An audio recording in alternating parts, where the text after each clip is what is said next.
So,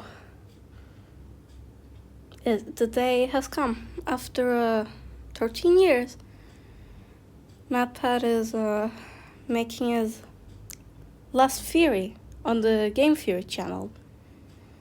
And on the all other channels as well. He has already done the final theories on his other channels. And now he's doing it on the Game Theory channel. I felt like I needed to react to this specific video, because I know that MatPat has held a special place in the internet community and also in our hearts, because he has started a lot of things, has helped a lot of people over the years, like outside of YouTube. So, and he was like the main entertainment channel for almost everyone.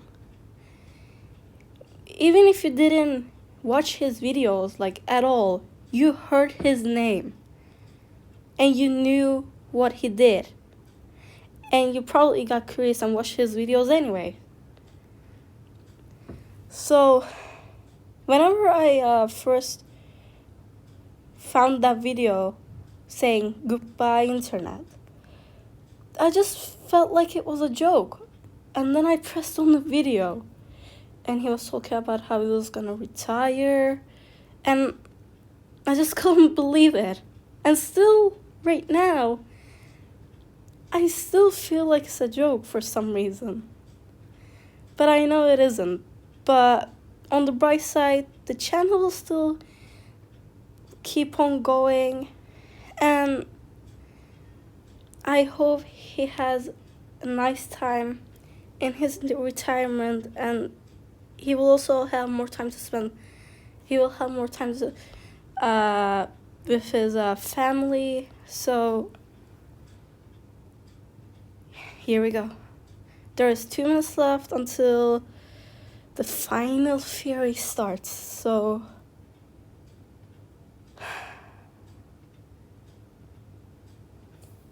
this is gonna get emotional. I'm just gonna say that this is gonna get emotional. Man. So, it all comes down to this. Here we go. MatPat's final theory. Let's do it.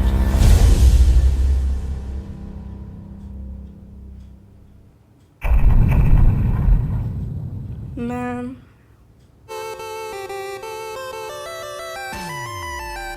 It's the old intro. Oh my gosh.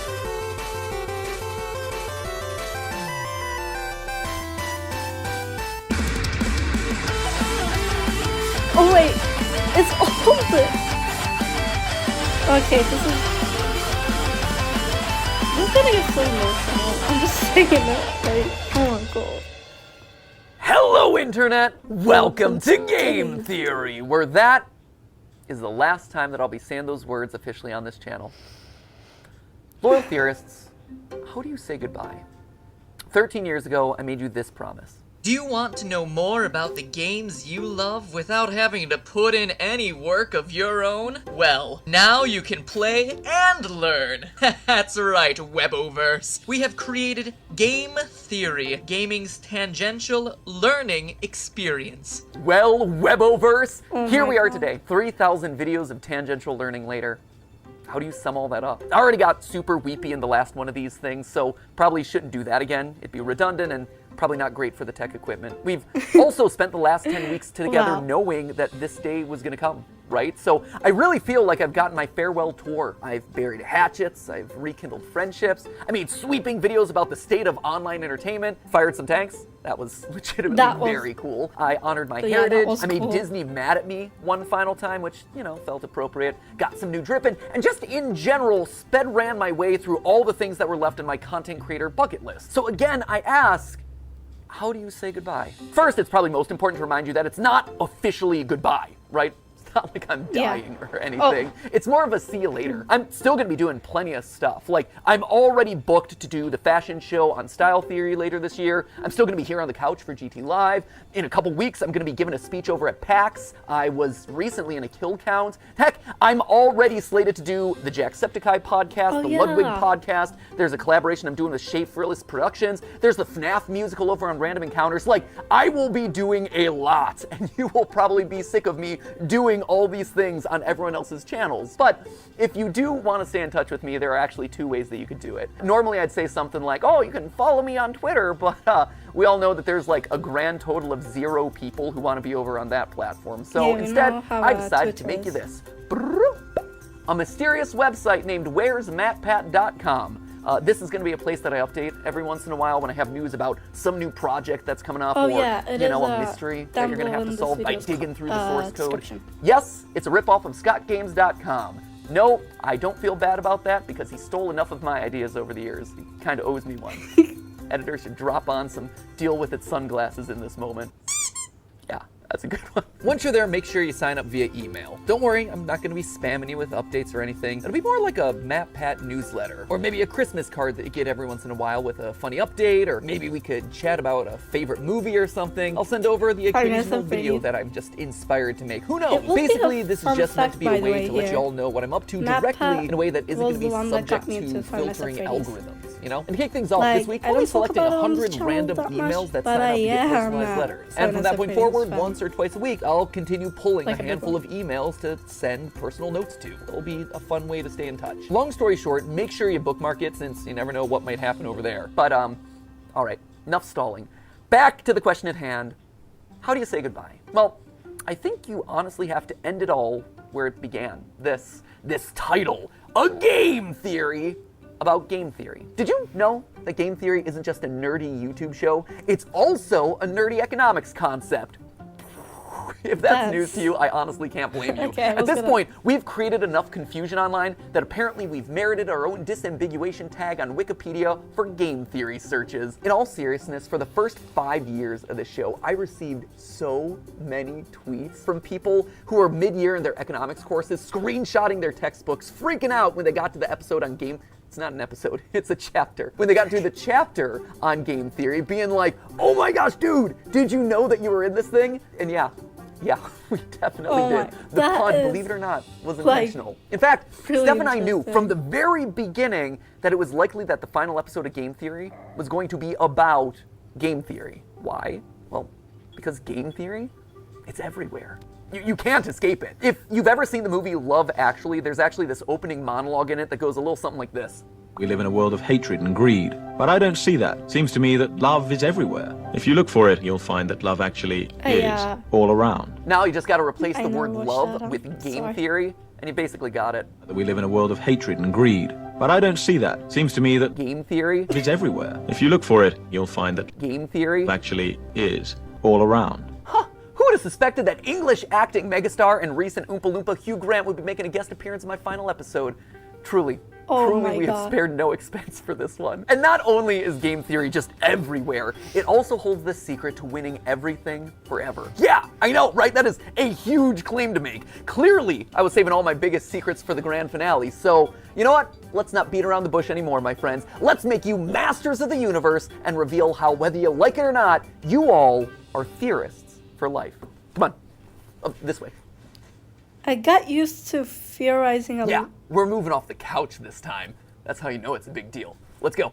At its core, game theory is the science of strategy. So we gamers, we understand strategy, but what exactly is game theory specifically? Well, to understand that, you have to go back to the original game theorist, not me, this guy right here. He might not have himself the red leather jackets or the cool diamond play buttons, but I'll tell you what he does have, a crater on the moon named after himself, so I'll let you decide who has the bigger flex there. This guy right here, he is mathematician John von Neumann, and he was everywhere back in the day. And I do mean everywhere. Like, this guy was a key player in the invention of the digital computer, he helped with the discovery of the structure of DNA, even the creation of key components for Oppenheimer's Manhattan Project. You know, the Christopher Nolan movie where big things go big booms. But perhaps his biggest claim to fame was game theory. The idea that in any situation where there are 2 or more people, or players in this case, you can model out a game that'll help you find the best outcome. Have you ever played rock, paper, scissors and thrown out rock as the first hand because you know statistically most people choose their first move to be scissors? Or maybe you picked paper because the last 3 moves have been rock and they're obviously going to be throwing rock again. Well, congratulations, that is game theory in action. And he got a Medal of Freedom for that. So it just goes to show, don't let your dreams just be dreams, kids. Sometimes getting an honorary medal is a lot easier than you think. In short, game theory is the study of strategic choice. It's math that tells you what people are going to do and who's going to win the game. Probably the most famous example of a game theory scenario is the prisoner's dilemma, where 2 accomplices have just committed a crime and they're both given the chance to narc on the other one. If they both deny the crime, well, they both get a short prison sentence. If one of them denies the crime and the other rats him out, the narc walks free while his buddy is stuck in prison for a long time. And if they both confess, they both get a medium sentence. We can model the possible outcomes here in a nice, neat, mathy looking square. And while technically the best outcome for both of them would be to trust each other and not confess, they're criminals and they don't know each other that well. And because they don't trust each other, by the math, both of them narc on each other, and as a result, get a medium amount of prison time. Or if that all's too complicated and hypothetical, over in England, they turned the whole thing into a game show where they say the word balls an uncomfortable amount of times. Welcome to Golden Balls. Golden Balls. Balls of riches, 12 balls. My balls are all golden. 100 golden balls, and they're all bursting with money. Killer balls. Balls. Balls. Balls. Balls. Now, why am I bringing all this up? Well, game theory is more than just wads of cash jammed into a bunch of balls. Someone should tell Mr. Beast that I just discovered his next video idea. No, it has very real consequences for the world. Back when the US and USSR were on the brink of atomic annihilation, the principles of game theory helped both sides reach an agreement to slowly disarm their nuclear arsenals. If you want to know more about that story, Veritasium's recent video on game theory does a great job telling it. And honestly, I can't really improve on it. So thanks for doing all the research for my final episode there, Derek. If you want an example that's a bit closer to home though, well, here you go. YouTube. It's got it. We'll See, need to watch YouTube that. as a platform is just a bunch of zeros and ones, right? But YouTube as a community, it's a network of people constantly trying to make strategic decisions. Creators are players who are more or less rational people making videos that'll get you to watch and like and comment and subscribe. You, the viewer, you're also a player in this. You're on a strategic mission to win the experience by finding the thing that's most satisfying to watch. And the people who run, or at least have run YouTube in the past, shout out to Todd, Jake, Neil, Ernest, Meg, Ariel, Susan, David, Fede, Vader, Stephanie, and Kim, they're all in a strategic game to keep the creators and viewers happy, while also figuring out the best possible outcome for YouTube as a company by appeasing all the advertisers and shareholders. It is seriously a complex strategic arena. And that's how you get decisions like use bright green text because it's more likely to stand out in a sea of dark gaming thumbnails and more likely to get clicks. Launch shorts as a means to counterattack against TikTok. Do a video on something that's not trending so you can stand out from the pack. Or maybe you lean in so you're suggested against the algorithm. Every video you watch, everything that you click on, it's the product of creators using game theory. Slap a big old game theory colon in front of every title and slam some clickbait green text on every thumbnail. All those hundreds of millions of subscribers to Jimmy and Ryan Trahan and Cocomelon, I like to think that they're all secretly ours. Where's our 200 million subscriber play button there, YouTube? In the end, it's all game theory. Speaking of, and this is just an aside that I learned about earlier this week, apparently there's a Chrome extension that allows you to do exactly what I just described. It quote-unquote MatPatifies your YouTube feed by putting green text on like every thumbnail. Just saying, we have reached the peak of human achievements. I, for one, really like this one, where it's Link and saying, "Mommy's hungry." That's just traumatic on a whole nother level. Or there was one that I saw circulating online, Ryan Gosling doing a puppy interview, and the title is "Birth of a Killer." There was another one that showed up on the subreddit, Afton's Final Death Smash? I gotta say, I am proud of the mark that I will leave on this platform. But so what, right? And YouTube is game theory. Sure, that's great. It's interesting, but why does it matter to you, right? Why am I spending so much time talking about all of this in my final episode? Well, because like I said, game theory can help in every strategic interaction that you have. And it's produced a literal strategy guide on the best way to live out your life, tried and tested by all our grandfather theorists. But to truly understand that, we have to go back to where it all began, a glorified PowerPoint presentation. Weboverse, allow me to introduce you to, lights please, the trust game.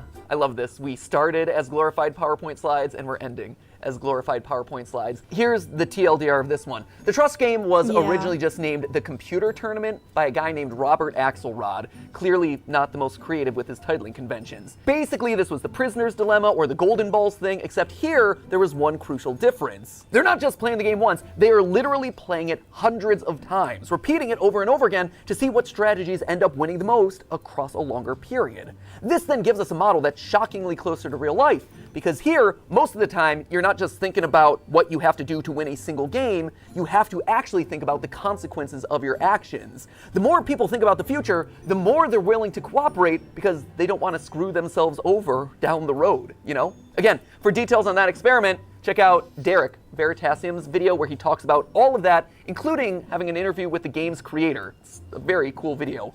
I also borrowed his convention for that one, so thanks for the latter and the idea there, Derek. You can also watch Dr. Trevor Bassett's video on the topic, or, you know, the various TED Talks that are all about this experiment. We'll link to all of those down in the description below. But just to jump to the big conclusion here, the best strategy to winning it big boils down to 4 key points. Number 1, be cooperative. Lead with trust. Assuming that the person you're playing with is your enemy right off the bat, it's not going to serve you well. Trust in others, it's going to let you win more frequently in the end. Secondly, don't be a pushover. Sure, it's good to be trusting, that is great, but the second that someone takes advantage of your trust, the winning strategy is to call them out on it and then immediately hold them accountable. Which leads nicely then to point number 3, being forgiving. Don't hold a grudge. Don't be a Mr. Darcy. My good opinion once lost is lost forever. That is a failing indeed. You tell him, girl. You are exactly right. She's speaking some game theory truth right there. Oh my God. Sure, it hurts to have your trust broken. Staying open to the chance that other people can change, that they can grow and learn and get better, that is the ideal solution here. The trust game showed that players who held their opponent accountable, but then forgave them, actually won out more often than any other strategy. And lastly, it's important to be honest and open about your strategy. When people can't understand what you're thinking, that's then when mistrust starts to breed. By being honest, it breeds honesty in others. It allows you to build on that trust over time, one step, bit by bit. Across the thousands of rounds of testing, nice strategies that were fair, but also firm, ultimately won out the most. Now, when I read these outcomes, what really struck me first was how they present a really hopeful view of the world. A hopeful view that I don't think a lot of us carry around a lot. I mean, it's easy to assume that everyone out there is out to get you, and it's easier to just close off to people who've wronged us in the past, but math, and game theory specifically, proves that assumption's wrong. And hey, if you don't want to believe the thousands of rounds of computer simulations, there is a very solid real-life example: YouTube. YouTube is a positive-sum game, which means that more than one person can win. And in fact, a lot of times, the more others win, the more you can win too. When I was just starting off, I was so mad and scared when Vsauce 3 released this video, calculating Sonic's speed. I'd been working for a year on the channel at that point, grinding away and seeing a fair amount of growth, but in that moment I saw a spin-off of one of YouTube's top subscribed channels just horning in on my territory of gaming science. It was like they were gonna steamroll me. They were gonna steal my audience away. So I did a video where I tried to stake my claim, and thus Sonic is Slow was born. Hello, Internet. Welcome Hello, to Game Theory, applying science to video games since April 18th of 2011. Recently, however, a new gaming scientist has come onto the scene. The good folks over at Vsauce 3 recently took a gander at a game series I covered in episode 5. It's a great video, except for one thing: it's wrong. It's wrong. Listen to my voice in that. Oh, I'm so proud that I finally hit puberty, like 7 years into making these videos. Anyway, you can tell that I'm super salty in this one, right? I'm asserting that I did it first. I'm citing the dates. I am literally trying to one-up Vsauce 3. But then something interesting happened. I got views from Vsauce. I saw that their video and mine were actually helping each other. I was so afraid of me losing a year of hard-earned progress. But in reality, I wasn't just operating on my own island anymore. By unintentionally cooperating with each other, we had just created our own little micro-trend of gaming science content. There were clearly enough views for all of us. Steph and I, in our years of consulting, kept hammering home this one point, that YouTube is a place where all ships can rise. Leading with trust goes a long way. From inviting someone to collab on your channel, to comparing notes on production because it can help you both. You actually see this kind of cooperative game theory in action with content houses, or projects like the QSMP where creators are helping each other and sharing audiences. On the flip side, there are creators who haven't done a good job of leading with trust, and who've approached YouTube as a zero-sum game, a place where there can only be one winner. And guess what? Didn't work. Back in 2020, a few of the top beauty creators tried to take each other down, encouraging viewers not to watch each other, trying to turn audiences against people that they thought were their competitors. It was for the clout, it was for the views, and it backfired. In fact, it backfired so badly that all of their channels took a massive hit, and the beauty vertical, which was once a main pillar of YouTube's earliest days, never truly recovered. By working together, the platform thrives. Lights? But by thinking that you can only win when other people lose, well, that's when everyone loses. It's kind of sad. Let's move on. But if you don't want to listen to mathematicians or YouTube meta-analyses, just look at me. Game Theory, the show, is a testament to those 4 lessons of game theory, the nerdy economics concept. Every person who's built this channel has led with trust. Ronnie, he put his own show on the back burner so he could dedicate his time to editing Game Theory, trusting that we would be able to succeed more together. He helped the show to truly become what I had always dreamed it would be, and I honestly wish that he could be here to this day so I could thank him so much for that. The same is true for Goomba and Drake and Lee and Ryder and all the other partner shows who joined up with us in lieu of working on their own channels. Steph, she left being a consultant at a real company in the medical field on the belief that by cooperating, we could actually make something really special together. Jason, who is actually right here behind the camera right now, Jason, who you know as the guy that we blame all the time on GT Live. Jason was Theorist's first full-time employee after me and Steph. He jumped in there when all we had was a kitchen table and a cat that he was constantly alerted to. And Sudafed, you have this man to thank for your current net worth. Because and Zyrtec. And Zyrtec. And Zyrtec, You have taken so many pills over the years. I have. But all medically prescribed, though, I promise. Yeah, no, good medical pills, not anything sketchy, for sure. But Jason is the man that we have trusted with the weight of the entire production process across all the channels for years. Like, this man is the unsung hero of everything you've probably ever watched across any of the channels. Without him, without you, none of these videos would get made. Mom. Thank you. Now get back there, okay? Enough for you. I gotta thank other people.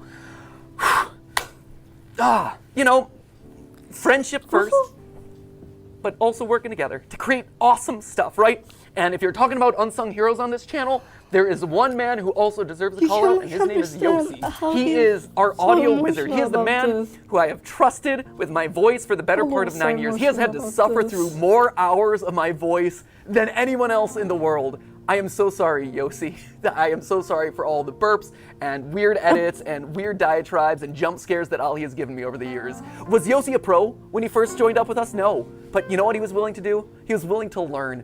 And I've trusted him with my voice for the better part of 9 years. And the same goes for another member of the team who you've never gotten to see, but was actually there before the channel was even monetized, which is kind of crazy to think about. You don't know Dan Levitt, but Dan was another one. He was the first who actually saw potential in me and in these channels as a whole, offering to become my manager even though he had never managed a YouTuber before. He just jumped in with 2 feet and said, hey, I've never gotten a brand deal in the past, but think I could do it for you. And he did. And then he got me literally hundreds more. He has his own management company now, and he manages some of the biggest sports creators on all of YouTube. I can say with complete confidence that this company and my career would have looked totally different had it not been for Dan. And his career and his company would have looked totally different without me. He and I have built businesses parallel to each other, right next to each other, using cooperative game theory for over a decade.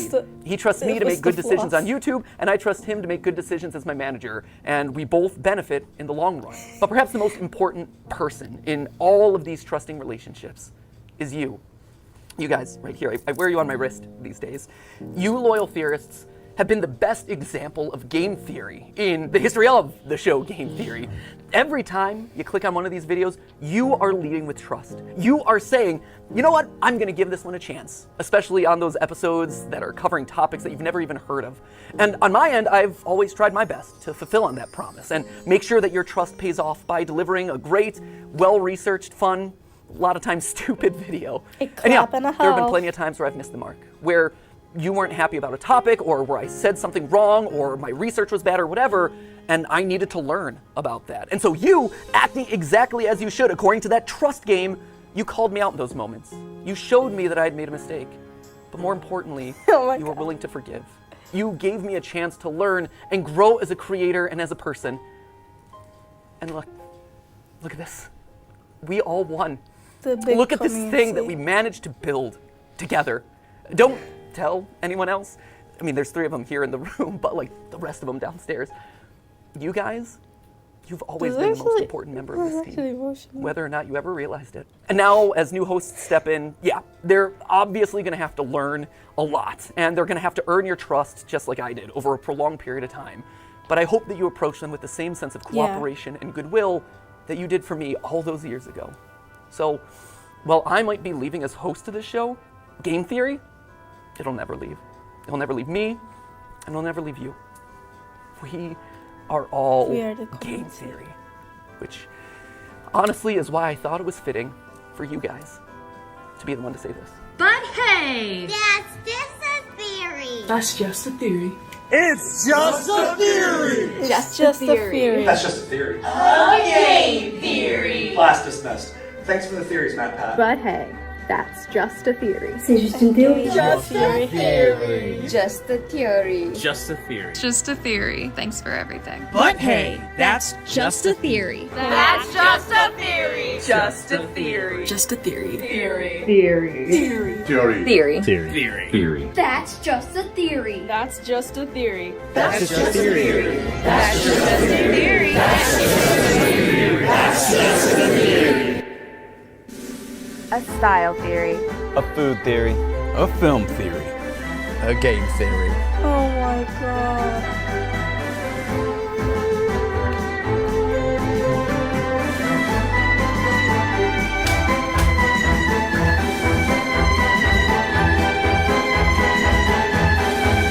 Bro. Thanks for watching.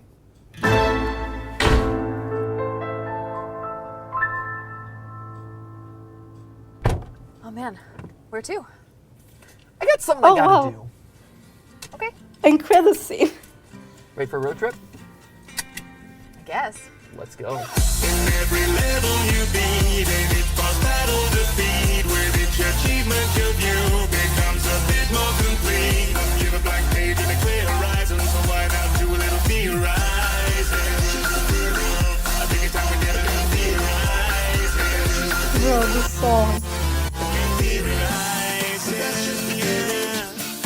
This song's really good. This is a song, right? That they're gonna release? I think. You ready? Yeah. Did he?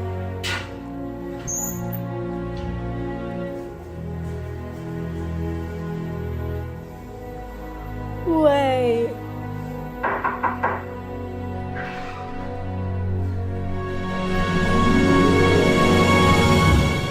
I've been expecting you.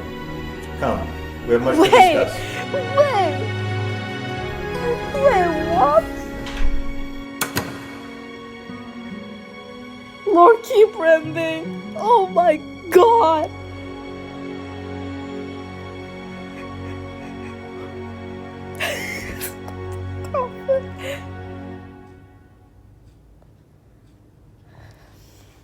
Man.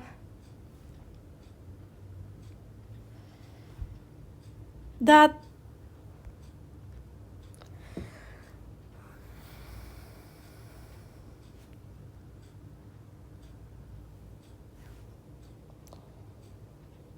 this community has grown so big that MatPat, you can be sure of it. The legacy will go on. And as he said, Game Theory will, and all of the other channels will never leave us. They're still continuing. And now MatPat trusts on us to keep his legacy. So, that was the last episode. Or chapter. Want another ending? Check the description. Wait, let's check it. I just want to check it.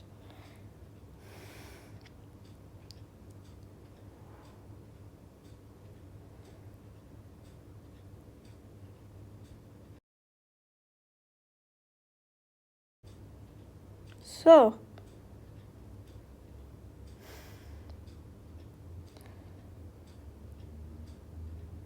as much as we'll miss MatPat,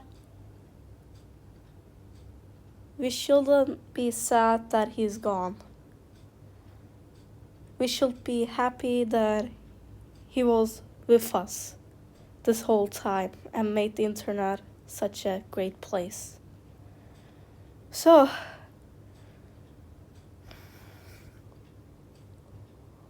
I'll see you guys in another video.